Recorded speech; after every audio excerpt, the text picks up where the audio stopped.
Beach volleyball is a challenging sport. Not only do you have the challenge of the game itself, but as the name states, you have to play on sand. Our two guests are not strangers to this sport and represented us at the 2022 Commonwealth Games in Birmingham, UK, that ran from the 28th July and 8th August. We have with us today two jokers, I would call them. Clair, Hodge and Shawn Seabrookes. Good morning, gentlemen. Welcome to Good Morning, SKN. Good morning, Curtis. Good morning. Good morning, Jim. Yeah, she took the joke out of the mouth. Comic relief here. So, gentlemen, tell us about your matches. When did you play and what conditions did you have? Because I noticed one of us joined the Navy SEALs. Since Sinclair insists that I go, as a matter of fact, I'm still getting over the temperature. I'm still acclimating because, as some people may assume, because it's summer, we'll have favorable conditions. But anybody who would have seen the matches would recognize that we were playing in some black leggings and stuff like that. And that was not heat protection gear. It was cold protection gear. And from the time you hear teams like Canada and countries that are more accustomed to colder weather wearing those cold protective gear, then you know the temperatures were dropping. So the temperature was actually, in most cases, 65 and below. And in the Caribbean, we are accustomed to the 78. Anything below 75 is cause for concern for us here in the Caribbean. So we did have to make some adjustments, and that kind of temperature impacts your breathing ability. And lack of the normal breathing style also means you're a bit lethargic and it impacts the output of the game, etc. However, we were able to be very competitive still. Thank God we were there ahead of the game schedule, so we could have some time to get accustomed to deal with the sand, etc. And the challenge was basically dealing with the artificial court. Normally we play on the beach and it's normal sand. But in this case, it was the old market that was converted into the beach volleyball arena. And we had to adjust to shifting sands. Because usually when you're dealing with courts like that, you'll have maybe a gravel base, and then you have a mesh, then you would pour the sand, and that would give some sort of stability to it. But in this case, it was just 45 inches of sand deep. So in some cases, because it was the early stages of the games tournament, it had a shifting sand. Afterward, it becomes a little more compact. But those are some of the conditions that we had to deal with. The shifting sand, cold weather. But as I said, despite all, we were able to be very competitive. Good stuff, good stuff. Glad to hear that. So how long did you practice before taking part in this? Yeah, so our practice regime spanned about 4 months prior. Because we work full-time, we had to do it in sessions and in segments. So most times on the weekends or in the evenings. Shout out to Skillet who gave us some lights on the beach. So we were able to actually train on the beach. So we ran for about four months prior. And a couple of weeks before, within the month, we had 3 teams come in to St. Kitts. So we brought 3 teams, one from Belize, one from El Salvador, one from the US. And those teams gave us match practice over the weekends, so consistent match practice. So we were able to get some good reps in preparation for Birmingham. Nice. So we have a video. Let's look at the camaraderie that the two of you had. And we got this from Sportsmax, so you guys are stars. Look at that. He's batting his eyes. I did indicate to the staff before coming on set that we'll have the autograph signing sessions after.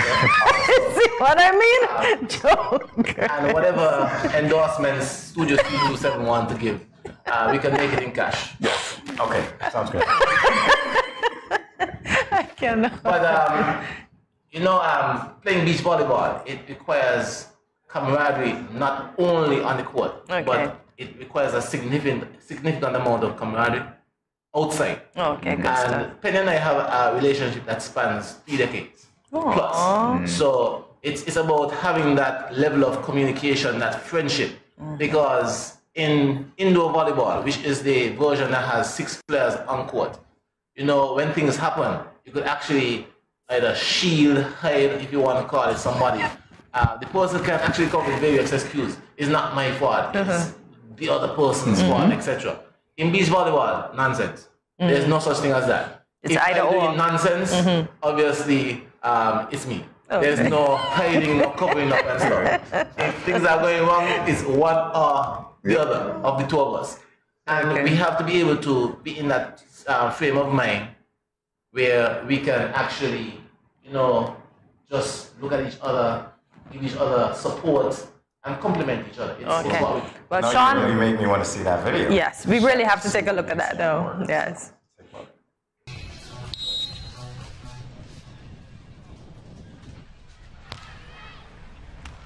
Well, that's an ace serve. Deering not respecting that at all. And look at the celebrations from St Kitts and Nevis, just fantastic. Well, there definitely wasn't much heat behind that. It was just floating. It was almost floating up, and that is an interesting sideways bump. 10-10. So did you guys practice that little pump, that fist pump? No, that's all natural. Oh my God. That's just flow. As Shawn said, it's just a brotherhood. So we know each other from decades now, and we've competed with each other so often. You know, it just flows. Okay, good stuff, good stuff. And I saw Shawn's hand go up the minute that the ball went on the court. It's like, hey, turn around you can't fake that. But there's a rush that comes with it. You know, the challenge of playing at this level is that we are playing with opponents, against opponents who have been doing this for a living. They have access to a number of resources. They give it the time. In Penny and I's case, it's more of, you know, we get up, we think about playing. After work, is this okay? If we have the strength, we're gonna go and train and stuff. Sometimes you have to will yourself to do these things. These other teams, they would have a structured training regime. You know, you come up, it's maybe 8 to 10, do something in the morning, and they have multiple sessions per day. So when anybody asks, I said, despite losing, I know that we established what we wanted to have established, and we represented to the best of our abilities. All right, so we know now that obviously this is not your first rodeo. Yes. No, not your first rodeo. You guys are professionals. So compare your experience from previous international sports meets to this one. Okay, so if we were to compare apples with apples, we've been to the Commonwealth Games in Australia in 2018. Fantastic experience in Australia. Birmingham, in its own view, was quite spectacular. Both have their ups and downs, but when you look at both competitions, they're at a level that we've never experienced before. And being here at the second Commonwealth Games in Birmingham really gave us more confidence in our performance, gave us more confidence in just the way we represented ourselves. One thing that was very consistent was our infectious, positive attitude to the crowd. We loved the crowd for whatever reason, loved us. So it was more of a growing experience for both of us. And on the professional stage, we just were extremely delighted that we were able to share our island and our expressions. So on one occasion, at a previous international meet, there was a media frenzy over something a reporter said. Are you going to tell us about that, or are you going to tell us about it? Where's the reporter?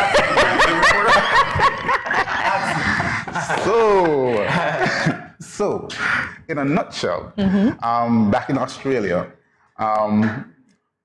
we played primetime versus hometown Australia. And of course, we can't hear the commentators. But there was an Olympic champion, female. She was one of the broadcasters who were calling the match. The following morning, when we woke up, you know, my phone was going off tremendously. So when I checked the phone, I realized people asked me how she could say that, what is that? And I was kind of confused. Digging a little deeper, I understand we were, we were referred to as a human lamington. So the first thing that comes to mind was, oh, is a lamington. Exactly. So doing some research, I found out it was a little dark chocolate cake with white powdered sprinkles that we were eating every morning at breakfast. It tastes lovely, by the way. But yeah, she compared us to that. And it caused a huge media frenzy in Australia. People were bashing her, they were telling her to come off the air, and this was locals. And when the locals rose up, that drew our attention, because if the locals are saying that's bad, then it has to be something bad.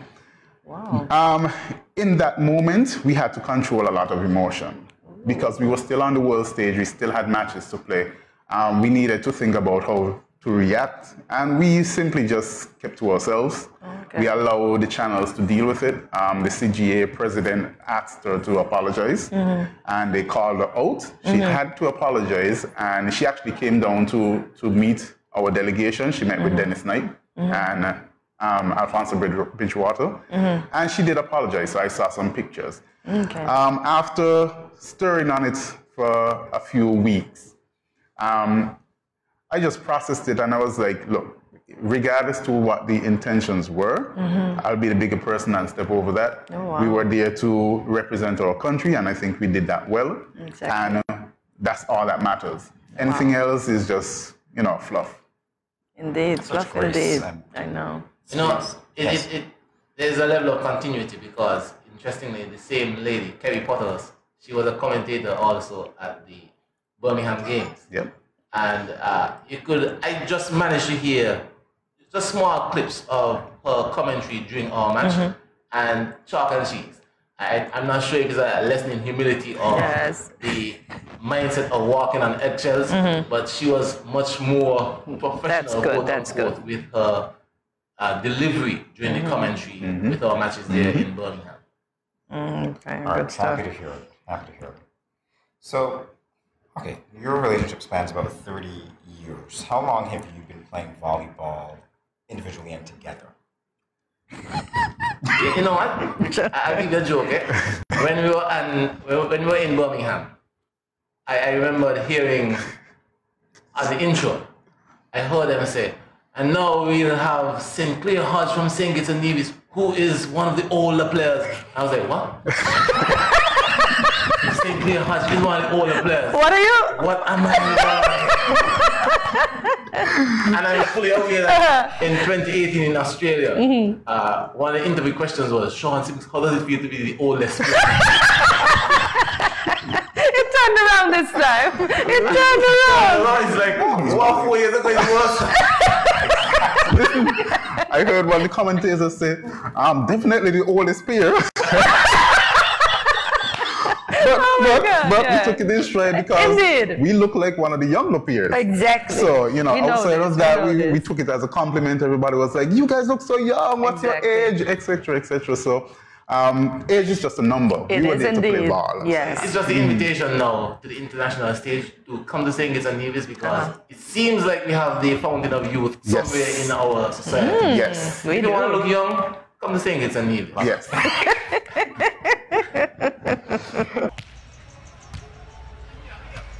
Oh, good block. Good defense. Right now, St. Kitts and Nevis is struggling. Oh, how did that not hit the sand? Oh, you're kidding! Oh! That was incredible, and that would have been something very, very special had that gone over.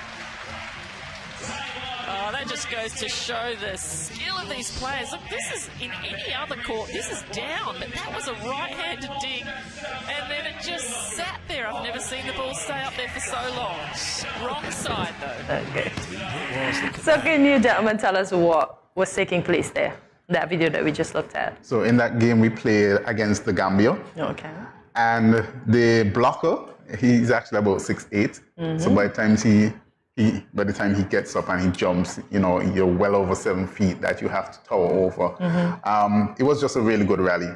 And in the video you saw back and forth, soft touches, defensive plays, a lot of hustling. This is what beach is all about. Nice. You've got to hustle, you got to be in sync.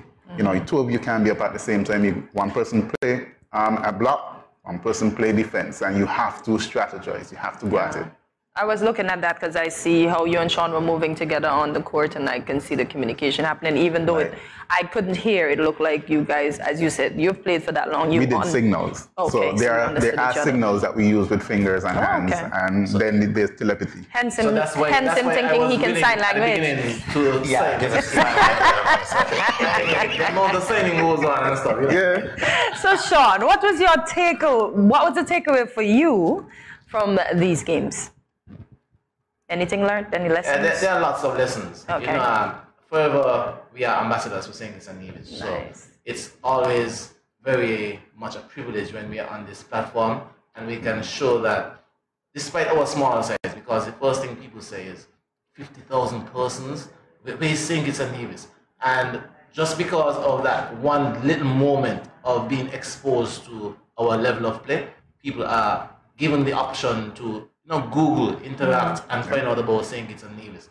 So I always remember that this is a stage where we are ambassadors, and in addition to that, it's the platform for us to promote the sport of beach volleyball.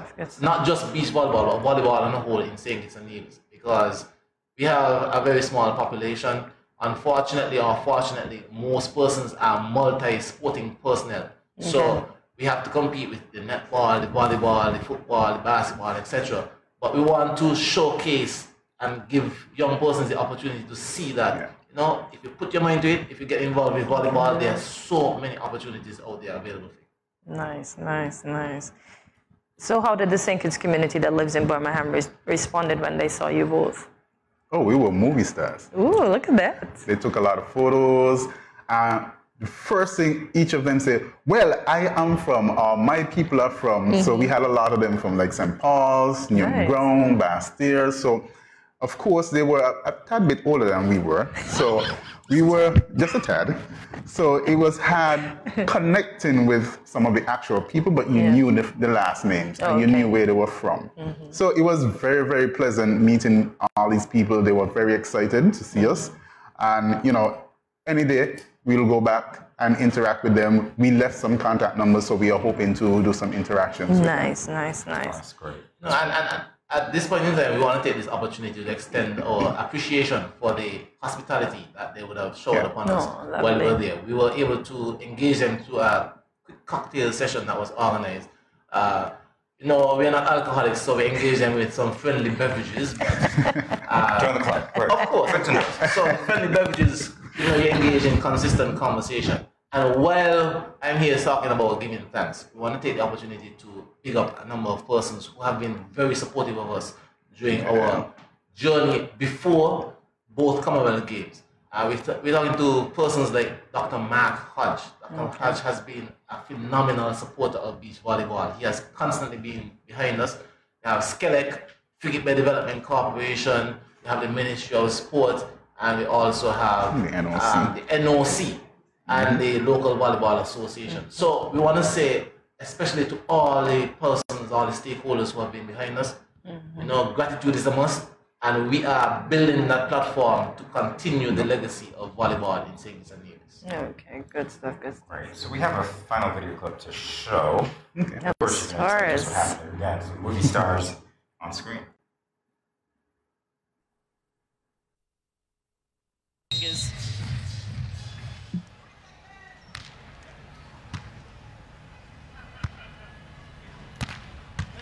Good touch. That's much better. St. Kitts and Nevis making their comeback. Just 3 behind now. So, what happened there? We got a point, though. Yep. So it's just what you call defense and counterattack. So you have to read the attackers. Shawn already gave me his signal. He told me where he was going. So he blocked one area, I defended the other area, and we counterattack, scored the point. So the game is all about that. If you can do that consistently, who does that the best wins. So it's all about strategy. All right, so the question now. Some of the players that you played against were 21 and 22 years old, and we're talking about the oldest player here, Birmingham Games, potentially. Any thoughts on retirement? Is that even a word that comes into your mind? Meet me outside. that sounds like fighting words, right? How dare you call this thing? What is repayment? What is that word? Serena's friend right here. That's what I was hoping. Serena refuses to Just so you lose know, it in then. volleyball, there are 40 plus, 50 plus, 60 plus. So you could even go to 100 plus. So you know what? You can be the first. But you know, the reality is, I actually thought about calling it quits already. Okay. But, whereby I can assist. Whereby I can assist with the development of the sport. And we do have some youngsters who are coming along nicely. Yeah. Nice. And those youngsters are inclusive of Lemuel, Chiverton, Right here in the studio. I know. As well. You'd like, they're here? Yes. Oh, the behind the cameras. So those guys have been putting in the work, and we do expect to hear big things, see big things from them. Nice. In the near future. Nice. I mean, we will play as long as we can, just for them. We are actually paving the way for them. So we were extremely happy that they were actually able to see us perform, see what's out there. Now I know they're extremely excited, so they've been home practicing even though we were out there. So we want to now pass the mantle, but we'll go as long as we can so that we could pave the way for them and make it even That's better. good stuff. Good stuff. Oh, that's great. Word. All right, so Sinclair Hodge, Shawn Seabrookes, thank you. You got to bring this comedy act back, Yes, okay? indeed. As I said, jokers in a Yes, the good Ministry way. of Tourism need to pay us. It's there. I'm telling you. I remember when my hair was long like cotton tails, you know.